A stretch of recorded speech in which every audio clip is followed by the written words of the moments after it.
이상 이렇게 한번 인사하시면 좋겠습니다. 당신이 더 행복했으면 좋겠습니다. 이렇게 인사하십시다. 성도님이 더 행복했었으면 좋겠습니다.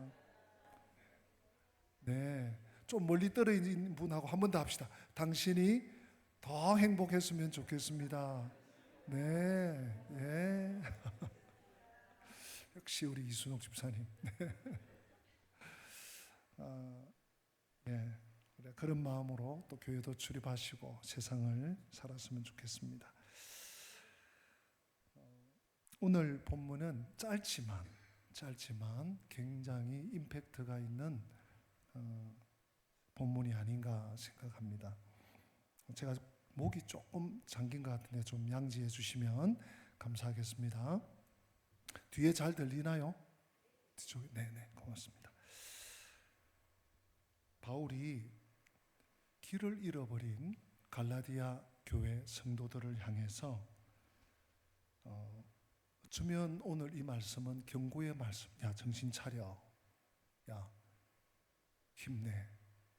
이런 말씀을 오늘 하고 있습니다. 왜냐하면 우리가 한 2주 이렇게 다른 순서들이 있어서 어버이 주일, 어린이 주일 건너뛰었습니다만은 갈라디아 4장 전반부 오늘 본문 바로 앞에 7절까지 1절부터 7절까지 무슨 내용이 나오는가 하면 우리가 주님을 믿음으로 예수를 믿음으로 아들의 명분을 얻었다.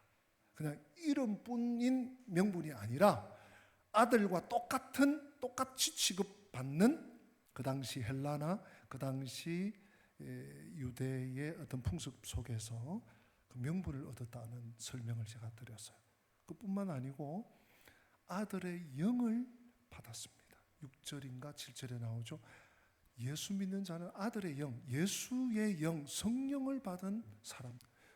그뿐만 아니고 더 나아가서 아들의 영을 받은 자는 하나님을 여호와 전능자 하나님 이렇게 부를 뿐만 아니라 무엇으로요? 아빠 아버지, 아바 아버지, 사랑하는 아버지라고 아바 아버지라고 부를 수 있는 특권을 갈라디아 교회 성도들이 너나 할 것 없이 받았어요. 여러분 그 정도 됐으면 믿음이 일취월장 자라가고 승리하고 삶의 어떤 당시 물론 환경이나 여러 가지 여건은 좋지 않았지만 믿음이 자라가는 것이 또 인격도 자라가고 성숙해 가는 것이 당연할 텐데 성숙은 고사하고 정체해 있거나 아니 오히려 퇴보하고 있는 갈라디아 교회 성도들의 모습을 보면서 바울은 안타까운 마음으로 경고의 말씀을 전하고 있습니다. 참으로 우리가 그리스도를 체험하고 참으로 그리스도를 만나고 참으로 그리스도를 받아들일 때까지는 아무도 하나님을 안다고 할 수 없을 것입니다. 그것은 맞습니다. 우리 8절 말씀 같이 한번 읽어보실까요? 8절 시작. 그러나 너희가 그때에는 하나님을 알지 못하여 본질상 하나님이 아닌 자들에게 종노릇하였더니 아멘. 그때는 뭡니까? 갈라디아는 이방 지역입니다. 유대인들이 아니에요. 그러니까 그때 복음 전파가 되기 전까지는 아직까지 마땅히 당연히 하나님을 믿지 않았습니다. 그때는 믿지 않으니 하나님도 알지 못해. 하나님도 알지 못하니 뭡니까? 하나님 아닌 것에 종노릇을 했다는 것입니다. 이것이 사실은 갈라디아 지역의 갈라디아 교회의 성도들의 숙명이었어요. 또한 우리들의 숙명이기도 합니다. 그런데 어떻게 되었습니까? 그런데 우리 9절 이어서 읽어보실까요? 이제는 너희가 하나님을 알 뿐 아니라 더욱이 하나님이 아신 바 되었거늘 어찌하여 다시 약하고 천박한 초등학문으로 돌아가서 다시 그들에게 종노릇하려 하느냐. 여러분 놀라운 말씀이 지금 9절에 기록되어 있는데요. 이제는 너희가 하나님을 알 뿐 아니라 더욱이 하나님이 어떻게 됐다고요? 아신 바 되었다. 여러분 이 놀라운 말씀, 놀라운 진리의 말씀입니다. 우리가 하나님을 아는 것도 귀하고 놀라운 일이에요. 그러나 그 하나님 앞에 아신 바 되었다. 하나님께 내 이름이, 하나님께 내 존재가, 하나님께 내가 그 하나님의 존재 앞에 아신 바 된 존재가 되었다. 우리가 하나님을 안다고 하지만 사실 더 중요한 것은, 더 큰 것은 무엇입니까? 하나님이 나를 아시는 것인 줄로 믿습니다. 그것이 신자의 모습이에요. 여기서 제가 두 가지 질문을 한번 던져 보겠습니다. 여러분 각자가 마음속으로 한번 스스로에게 질문을 해보십시오. 당신은 참으로 하나님을 아십니까? 답하실 필요 없어요. 또 한 가지 질문 던집니다. 그리고 하나님이 당신을 알고 계십니까? 스스로에게 한번 잠깐 묻고 답을 해보십시오. 나는 참으로 하나님을 아는가? 그리고 하나님은 나를 아시는가? 너무너무 우리 신앙에 중요하고, 만약에 이 부분에 문제가 생긴다면 치명적인 부분이 될 수 있습니다. 여러분 마태복음 7장에 보면 아주 비극적인, 우리 주님이 직접 말씀하신 이야기가 하나 나옵니다. 많은 사람들이 심판의 날에 주님 앞에 나와서 이렇게 얘기합니다. 주여, 주여, 주의 이름으로 제가 선지자 노릇했습니다. 주의 이름으로 귀신도 쫓아냈습니다. 엄청난 일을 하고 지금 여기에 와 있습니다. 천국문에 와 있습니다. 그러나 주님께서 그러한 자들을 향해서 딱 한마디 말씀하십니다. 잘 들어보세요. 내가 너희를 도무지 알지 못하니라. 이건 충격 아닙니까? 엄청난 충격이다 못해 이건 까무러칠 일이에요. 내가 주님을 위해서 이것도 하고 저것도 하고 이 일도 하고 많은 것을 하다가 왔습니다. 주님, 저를 아시지요? 도무지 모르겠다. 이 세상에서 가장 비참한 사람이 있다면 바로 이런 사람 아니겠습니까? 평생 교회 출석하고 평생 주님께 봉사한다고 하고 열심히 산다고 살았는데 마지막 날 주님 앞에 천국문에 섰는데 내가 도무지 너를 알지 못하노라. 그리고요, 그 뒤에 주님이 뭐라고 하시는 줄 아십니까? 불법을 행하는 자들아, 불법을 행하고 왔대요. 아니 적어도 그래, 그랬구나, 내가 몰랐는데 그래 지금이라도 알겠어, 빨리 들어와, 이래주시면 얼마나 좋아요. 내가 도무지 너를 알지 못한다. 불법을 행하는 자, 얼마나 커다란 비극입니까? 충격입니까? 사랑하는 성도 여러분, 주님이 나를 아시는가요? 여러분 각자의 답은 어떻게 나왔습니까? 우리가 주님이 나를 아신다라고 주장하고 확신하고 믿기 위해서는 성경대로 하나님을 알아야만 합니다. 결코 내가 복음이 되어서는 안 됩니다. 내 생각에는, 내 뜻에는, 내가 원하기는 그것 가지고 안 됩니다. 우리 마음대로 하나님을 아는 것은 소용이 없습니다. 하나님이 계시하신 영광스러운 이 말씀에 의해서, 하나님의 말씀에 의해서 나는 그 하나님께 부딪혔고 깨어졌고 참으로 그 하나님에 대한 지식을 갖게 되었는가입니다. 그래서 바울은 이렇게 말합니다. 이제는 너희가 하나님을 알 뿐 아니라 더욱이 하나님의 아신 바 되었거늘.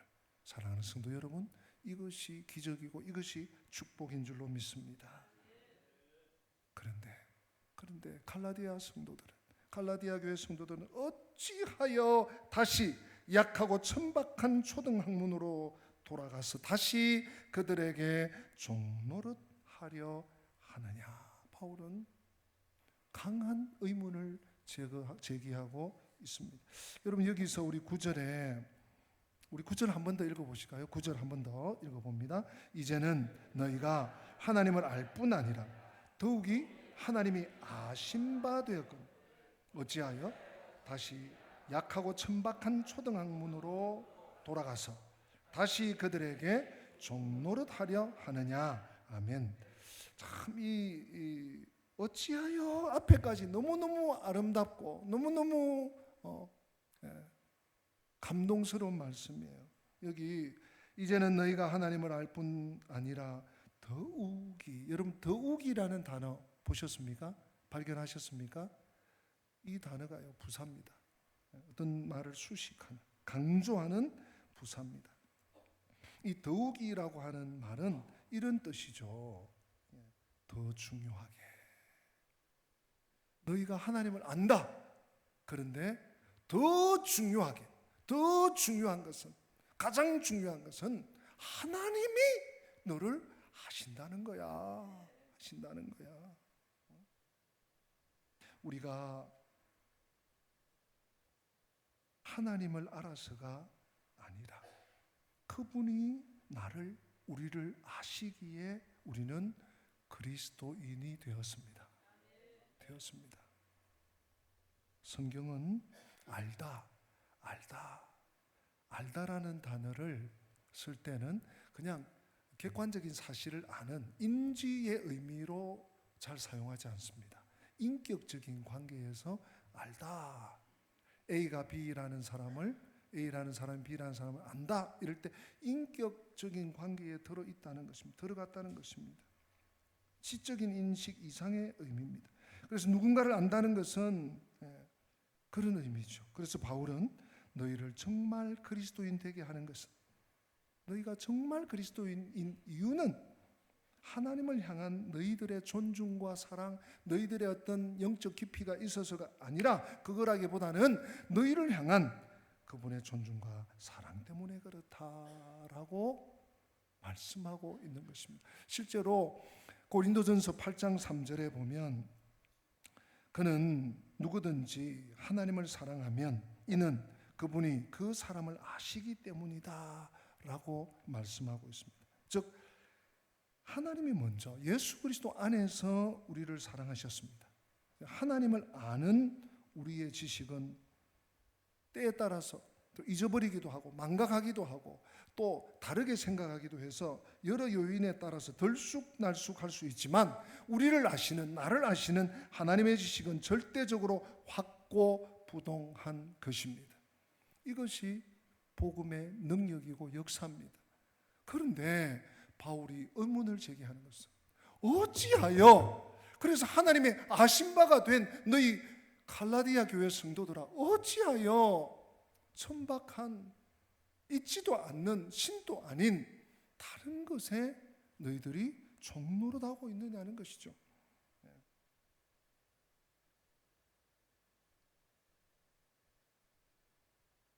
여러분 그렇다고 제가 이런 말씀을 드린다고 해서 제가 이 부분 율법 이야기를 할 때마다 조금씩 설명을 드려왔습니다만은 지금 바울은 어떤 얘기를 하고 있습니까? 갈라디아 성도들이 하나님의 은혜로 예수 그리스도의 보혈의 능력으로 그것을 믿음으로 구원받은 것이 확실한데 주변에 그 악한 세력들이, 특별히 소위 거짓 선생들, 율법을 추앙하는 거짓 선생들이 야 예수, 나도 예수 믿어. 그러나 그것으로 충분하지 않아. 뭡니까? 율법을 지켜야 돼. 613가지. 너가 그래도 유대인이 아니잖아. 그러나 유대인의 반열에 들려면 이 율법을 지켜야지. 또 할례를 행해야지. 하고 계속 밀어붙이는. 그러니까 또 그래야 되는가 하고 거기 흔들린 거예요.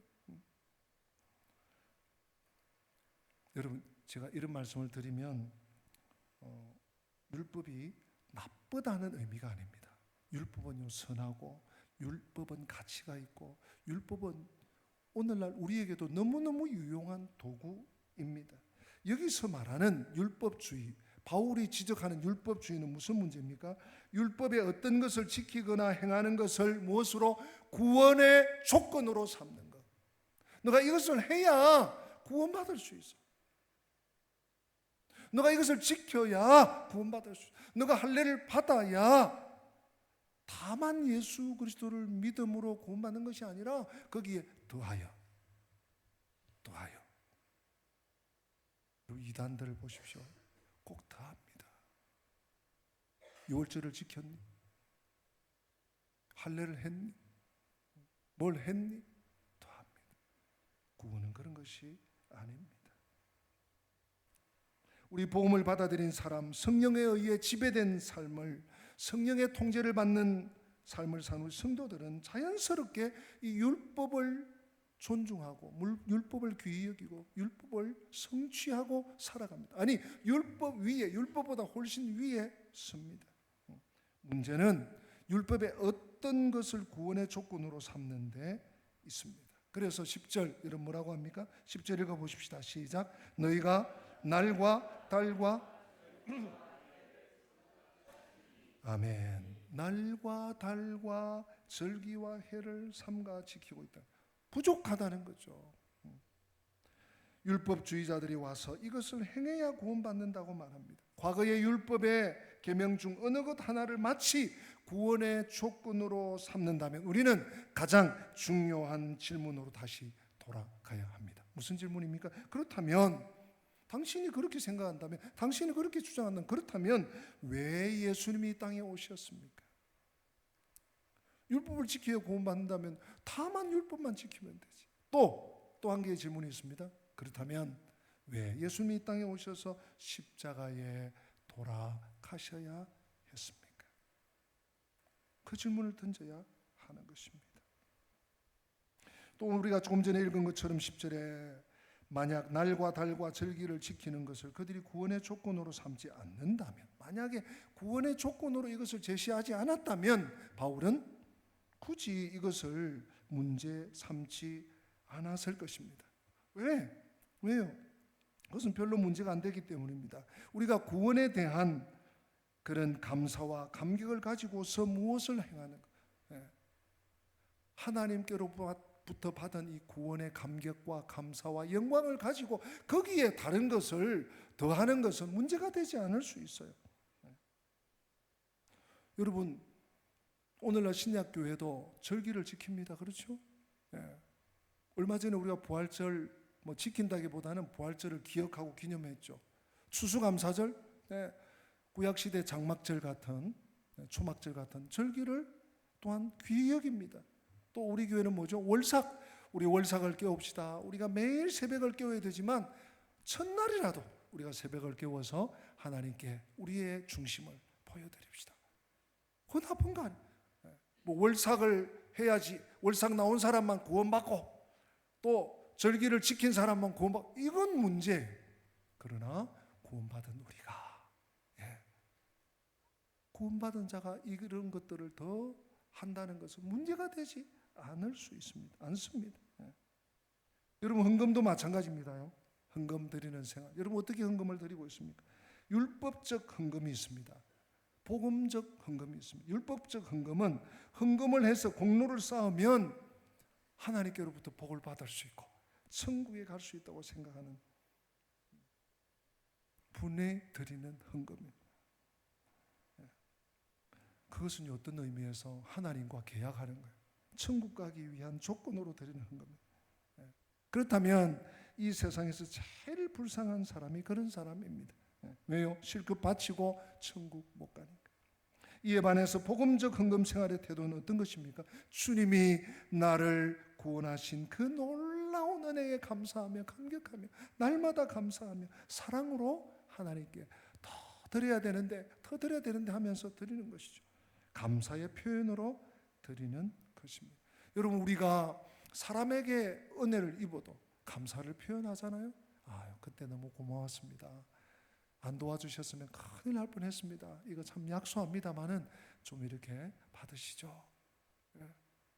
우리가 하나님 앞에 감사와 감격으로 드리는 그것이 복음적 헌금 생활입니다. 여러분, 구제나 선행도 마찬가지입니다. 구제나 선행도 마찬가지. 율법적 구제가 있고요, 복음적 구제가 있습니다. 율법적 선행이 있는가 하면 복음적 선행이 있을 수 있습니다.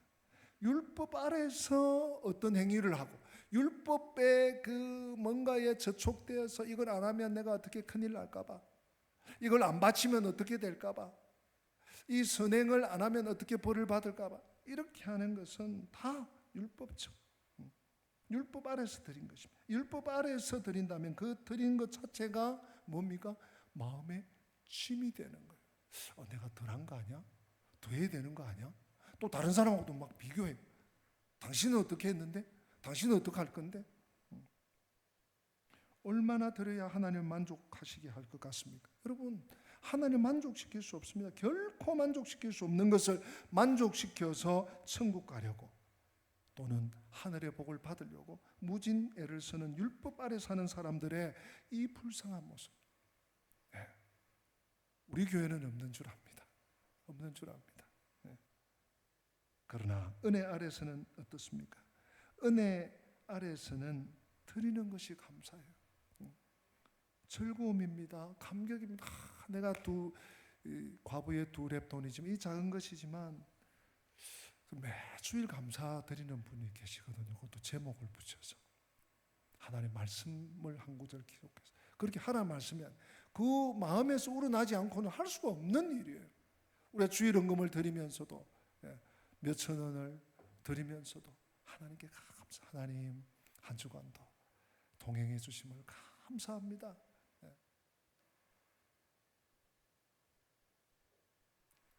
또한 감격이요, 주님께 드림이 영광입니다. 찬양도 마찬가지잖아요. 나를 구원하신 놀라운 주님의 은혜를 생각하면서 이 위대한 주님의 자유의 복음을 위해서, 하나님의 영광스러운 사역을 위해서 내 마음과 감사와 사랑을 드림에 감사하면서 드릴 수 있는 것입니다. 그러므로 은혜 아래서 성숙하고 있는 성도들의 신앙 태도와, 아직도 교회는 출석은 하지만 예배는 드리지만 율법 아래 있는 사람들의 신앙의 태도는 그 근본부터 다르기 마련인 것입니다. 만약 여러분이 내가 한때 이 놀라운 은혜의 복음을 알았습니다. 그런데 혹시 길을 잃어버리신 분 계십니까? 지금 무언가 잘못되어서 신앙생활이 정지, 정체 혹은 뒤로 물러가서 퇴보, 미끄러져 내려가고 있지는 않습니까? 또 묻습니다. 만약 내가 퇴보하고 있는 것 같다면 그 퇴보의 기준이 무엇입니까? 우리 신앙의 성숙에 내가 지금 고속도로를 저는 달리고 있습니다. 저는 날이 갈수록 일취월장 성숙하고 있습니다. 성숙하고 있다면 그 성숙의 증거는 무엇입니까? 퇴보의 증거는 여러분 무엇이라고 생각합니까? 제가 오늘 말씀을 마무리하면서 적용점을 여러분들에게 좀 나누려고 합니다. 신앙이 성숙하고 있으면 항상 감격이 있습니다. 뭐가 있다고요? 감격이 있습니다. 나 같은 것이 뭔데 오늘 예배를 드릴 수 있구나. 예배 좀 안 가면 안 돼? 비도 오고 덥고 사람들 많이 인데 가면 또 감기 들리지. 부정적인 태도가 아니고요. 하나님이 나를 기억하시고 사랑하시고 감격이 있어요. 또 감사가 있습니다. 작은 일에도 하나님이 이것도 해주셨네. 내 그거 기도도 않고 마음에만 생각했는데 하나님이 그것도 해주셨네. 감사. 또한 자유하는 마음이 있습니다. 누가 뭐라고 한다고 해서 더 위축되고 또 막 그냥 마음이 무겁고 이러지 않고 자유함이 있어요. 그래, 다 부족한 걸 항상 주님이 붙들어 주셔야 되지 뭐. 자유가 있는 거예요. 자유함이. 방종이 아니라 자유함이 있습니다. 그리고 주님 몸된 교회를 섬길 때든지 혹은 직장 생활을 할 때도 마찬가지. 자원함이 있습니다. 누가 해라 왜 그렇게 안 하냐, 왜 이렇게 게으르냐, 했냐 안 했냐가 아니, 차원하는 마음이 차원하는, 성숙의 증거라고 저는 봅니다. 감격, 감사, 자유함, 그렇죠? 그리고 차원하는 마음. 그러나 신앙이 퇴보하고 있는 사람의 특징을 제가 또 묵상해 봤어요. 무슨 얘기를 해도 부정적입니다. 뭘 합시다, 뭘 해, 요새 세상에 어떤, 그거 하지 맙시다. 봐라, 뭐 할 줄 아는 게 없어. 다 부정적이야. 부정적이야. 또 성숙하지 못한 사람은요, 신앙은요, 의심합니다. 사람을 의심하고 하나님의 말씀하죠. 그게 어떻게 그 홍해가 갈라질 수가 있지? 갈라진데도 요즘은 그런 일이 있을 수 있을까? 홍해가 말랐던 거 아닐까? 심지어 하나님 말씀까지도 의심합니다. 조그마한 일만 생겨도 막 두려워하고 근심합니다. 걱정합니다. 발을 동동 구립니다. 기도할 생각은 하지 않고, 하나님께 맡길 생각은 하지 않고. 신앙이 퇴보하고 있는 또 증거가 뭔 줄 아십니까? 맡기질 못합니다. 맡기질. 내가 해야만 돼. 내가 제대로 잘 하지도 못하면서, 잘 되지도 않으면서 두려움이 있습니다. 두려움이 있습니다. 그래서 신앙생활이 아니라 무미건조한 종교 생활을 하게 되는 것입니다. 혹내가 만분의 1, 천분의 1이라도 혹시 신앙이 머물러 있거나, 여러분 머물러 있는 것은 퇴보한 것입니다. 뒤로 물러가고 뒷걸음치고 있는 것은 아닙니까? 그것은요, 아주 무거운 짐을 지는 것입니다.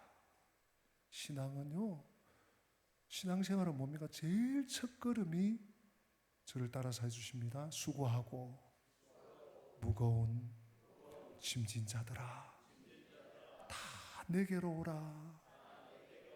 다 누구에게로? 예수께로. 예수님께 내 인생의 무거운 짐을 다 맡기는 것인데, 신앙이 퇴보하면 그 짐을 내가 다시 짊어지고 고행을 하게 되는 것입니다. 오늘 바울은 무너져가는 갈라디아 교회 성도들을 향해서 우리의 마음과 안타까운 심정으로 이들을 질책합니다. 그리고 저는 이 11절 말씀이, 마지막 말씀이 성령의 음성이라고 생각합니다. 우리 11절 같이 한 번 더 읽어보실까요? 내가 너희를 위하여 수고한 것이 헛될까 두려워하노라. 아멘. 이 말은요, 야, 내가 너희를 위해서 그렇게 밤잠도 안 자고 고생해서 배 타고 건너가서 너희들에게 복음 전했는데 다 물거품 된단 말이야? 그런 의미가 아니에요. 그들의 구원이,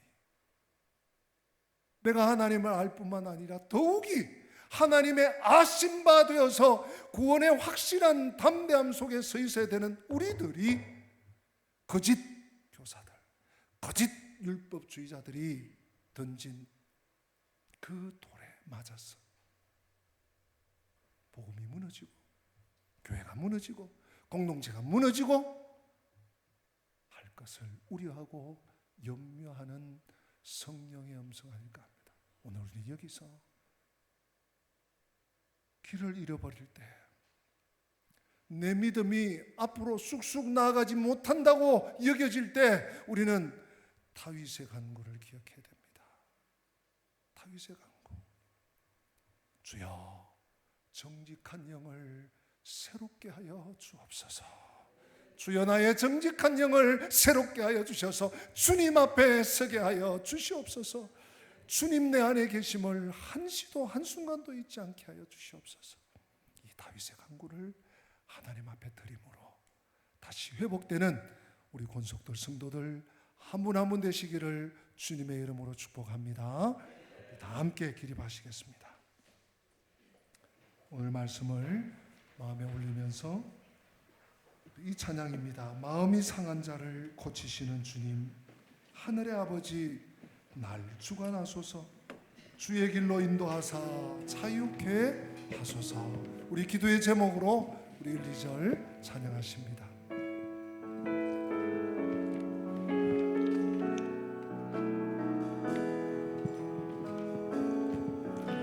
마음이 상한 자를 고치시는 주님, 하늘의 아버지 날 주관하소서.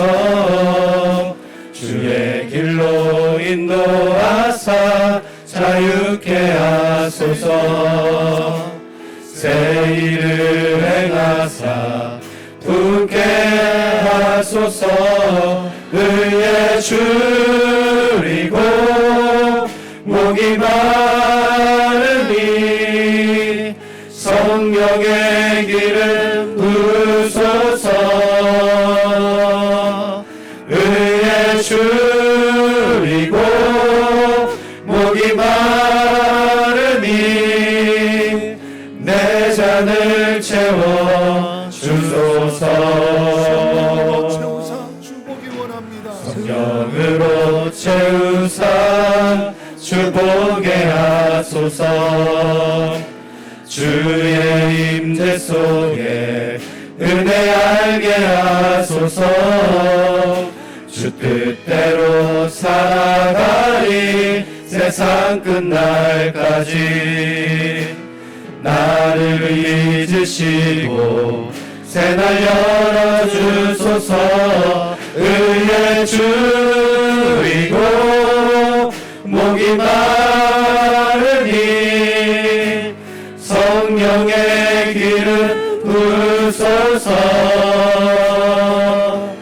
의에 줄이고 목이 마르니 내 잔을 채워 주소서. 의에 줄이고 목이 마르니 성령의 기름 부으소서. 의에 줄이고 목이 마르니 내 잔을 채워 주소서. 다윗처럼 주여 저에게 정직한 영을 새롭게 하여 주시옵소서. 의에 줄이고 목이 마르니 성령의 기름을 부어 주시옵소서. 우리 주님 이름 한번 부르고 기도하십니다. 주여 아버지 하나님 감사합니다. 주님 앞에 믿음으로 살려고 믿음으로 살겠다고 다짐하고 결단하고 아버지 하나님이여 나아갑니다. 주님 연약하여 또 미끄러지고 넘어져서 하나님 아버지여 주의 길에서 벗어나서 주의 정도에서 벗어나서 어리석은 길에서 방황하고 있지 않습니다. 주여 저희들을 붙잡아 주시고 새롭게 하여 주시고 고쳐주시고 아버지 하나님 정도로 돌아가게 하여 주옵소서. 주의 길로 나아가게 하여 주옵소서. 하나님 아버지 내가 하나님을 알 뿐만 아니라 하나님의 아심받은 이 사실 만천하에 공부하여 주님 앞에 믿음으로 나아갈 수 있는 주님 도와주시옵소서. 주님 불쌍히 여겨 주시옵소서.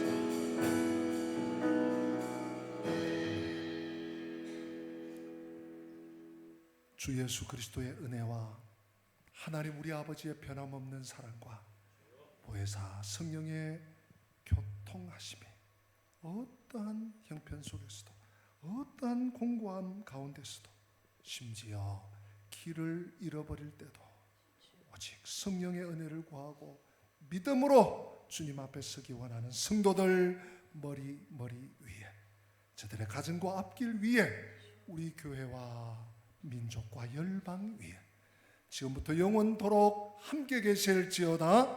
아멘. 아멘.